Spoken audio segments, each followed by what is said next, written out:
Why do I forget to do this? It's showtime, and I'm putting in my earbuds. I'm here. Let me see if I can make sure that they are set to.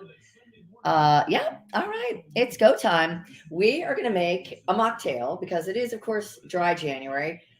But in the case, or if by chance it's become damp January, for some, we're also going to make a real cocktail. And I'm so excited about the Dark and Stormy. I believe I've made it before, but this show, Happy Hour at Home, has sort of progressed. And we know a little bit more about the cocktails that we're making. We know to use the best ingredients because we're making it at home and we want to know what these cocktails were meant to taste like. So we are going to use Gosling's ginger beer, not ginger ale versus ginger beer. Ginger ale may have a lower sugar content, but it's essentially carbonated flavored water. All right. And you'll probably get like, I don't know, 2.6 grams of sugar versus real ginger beer, which is brewed and fermented just like beer. In fact, it used to have alcohol in it in the 1700s, but when Prohibition came around, there were 300 at least breweries making ginger beer in the United States alone. But with Prohibition, of course, they had to take the alcohol out. And that's what most of us drink today is either ginger beer without alcohol or ginger ale. And we're going to use some Gosling's black rum because William Gosling is who we have to thank ultimately for this cocktail. In the early 1800s, William Gosling and his son were sailing across the ocean blue to bring like $1 million worth of alcohol to the US, right? Or to America, I should say. And they didn't make it that far. They only made it as far as the Caribbean, Bermuda. And so they sold what they had. And frankly, beer and wine doesn't last as long on the high seas as something like liquor. And they started importing, they set up shop and started importing rum, which ultimately they cornered the market on with Gosling since 1806. And, the Bermuda and the Caribbean sailors with the Royal Navy loved their ginger beer. Ginger has been known for centuries, really, for its medicinal properties. And in fact, that's why we're going to use ginger beer. We're going to use rum ultimately. But first, we're going to make a mocktail. And this mocktail, we're going to use some molasses. We're going to use Blackstrap molasses. And there is a difference between just regular molasses. This says no artificial sweetener, no flavors added. The difference would be between molasses and Blackstrap molasses. Not only the sugar content, this is like 70% sugar versus about 45, which might lead you to believe. And sure enough, you're right that it's less sweet. It actually has like more of a salty. It's brewed longer. It's bubbled and boiled longer so that it's thicker. It's less sweet. You wouldn't want to cook with Blackstrap molasses. You want to make your cookies, your ginger snaps, and your gingerbread with real molasses. But Blackstrap is what we're going to use for this mocktail because that's what the people say you should use. So let's make a little mocktail, shall we? But yeah, the Williams Gosling clan is who we have responsible for all this. And of course, they knew a long time ago that the only way to make poor rum or any kind of liquor taste good was to add a little sugar to it. And on the high seas, to prevent scurvy, which was a vitamin C, D deficiency, they had to, put a little citrus in their diet. And so that's where the lime juice comes in.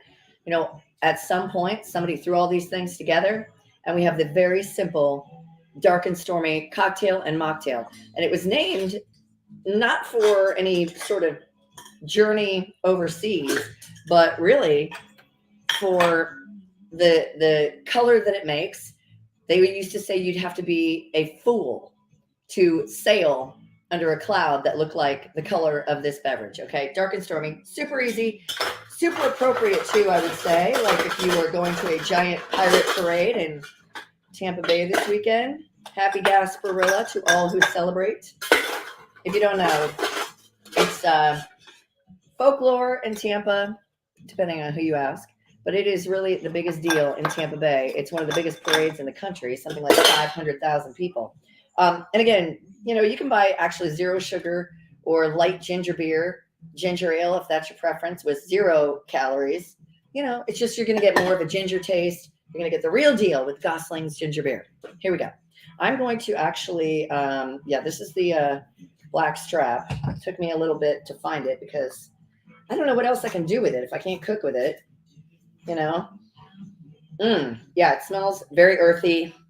We're going to mix up our lime juice, our fresh squeezed lime juice, and the Blackstrap over ice to chill it and to sort of, you know, get it going. I just need a half a teaspoon.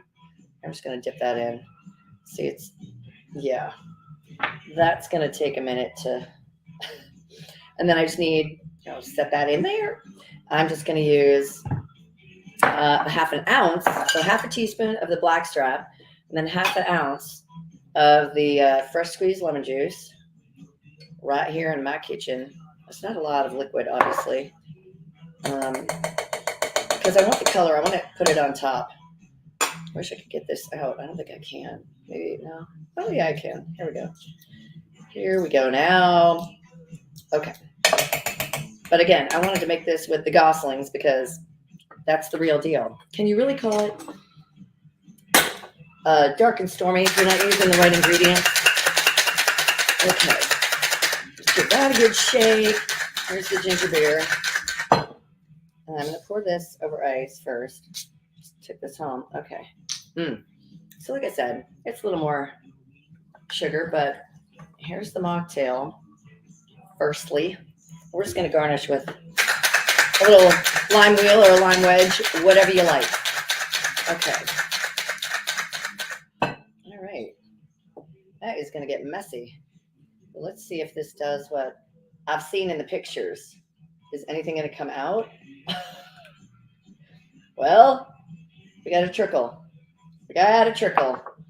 Maybe I should put like double the amount in there. Oh, it just doesn't want to come out. Half the show is going to be trying to get this out of the, well, you know, it looks interesting.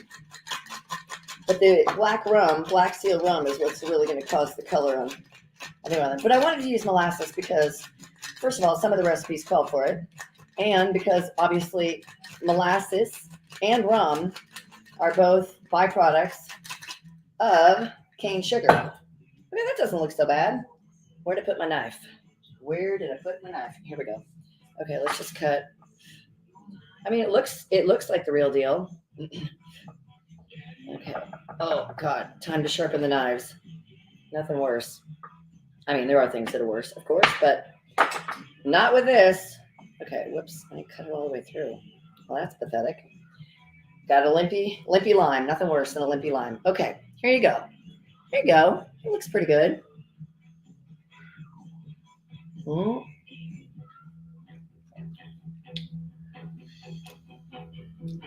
That's good. Who would have thought of using molasses in a mocktail? Not me. That is good. And it's such a simple cocktail to make, mocktail. But let's make a cocktail now. Okay. So for the actual cocktail, I think we're going to do the same thing. I want to put the ginger beer in first. I always pour that, like, really a personal preference. I think most of the recipes call for 3 or 4 ounces. And then I'm going to use a half ounce. Well, I'm going to shake this up too. Okay. Well, oh, that looks interesting. Here, let me just pour some of that back in here. Oops. Oh, yeah. Oh, whoops. Whoopsie daisy. Yeah, some of the molasses is kind of sticking to the bottom there. I suppose I want more of that in. Will it come out? Come out wherever you are. Okay. But like I said, just a half ounce or half a teaspoon, I should say, of the molasses. It's not happening for me. Half a teaspoon of the Blackstrap molasses. If you do like a sweeter cocktail, or if that's what you have, just regular old molasses, by all means, go right ahead. But for the cocktail, we're going to use 2 ounces of black seal rum from Gosling. After we make a nice big mess. Okay, new bottle. That new bottle feeling. Okay, there we go. I'm going to use 2 ounces. That's like 1.5. Sometimes it ends up being 3. And And then I just want a half ounce of lime juice. And let me some Duran Duran too. We're shaking that over ice. Do I have any more ice? I do. Let me just use my hands. Just me. It's just me, friends. Where's the toppity top? Okay. Okay. Yeah. Oh yeah. We don't shake bubbles. Remember that. By the way, for the first show back after Dry January, we're going to sabrage a bottle of champagne live. Join me, friends, and pray that I keep all my digits. Let's do that, shall we? Okay. I want to get the molasses out of the way. All right. I feel like I'm on a ship or something like that. It feels crooked. Here, let's pour this over the top. Oh, yes. Oh, yeah. I'm digging that. Oh, yeah. Look, it is kind of separated, too. I love that. I love that for me. I really do. Okay. God, I make a mess. Okay, let me try to cut a... Actually, you know what? Let's just do a lime wedge here. So much easier. Let's cut that like that. Like you're not supposed to. Let's put that over that. And there we go. A real live Dark and Stormy. As it compares to, well, it looks a little, I mean, you know, not a bad fakery, if you do ask me. Let me try this one, though.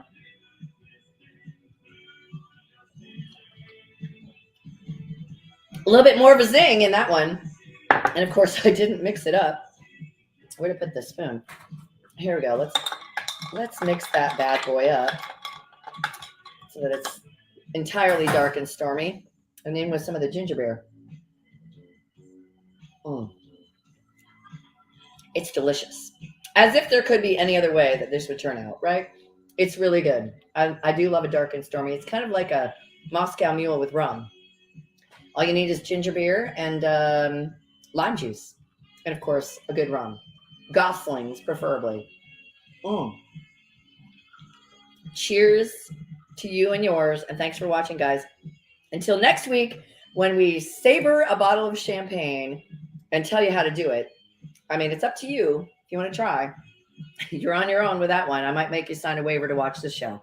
Appreciate you guys all watching. Thank you, Paige. Thank you, David. Thank you, Mark. Appreciate you guys. Have a great day. And we'll be sabrage a bottle of champagne live next week. Wish me luck.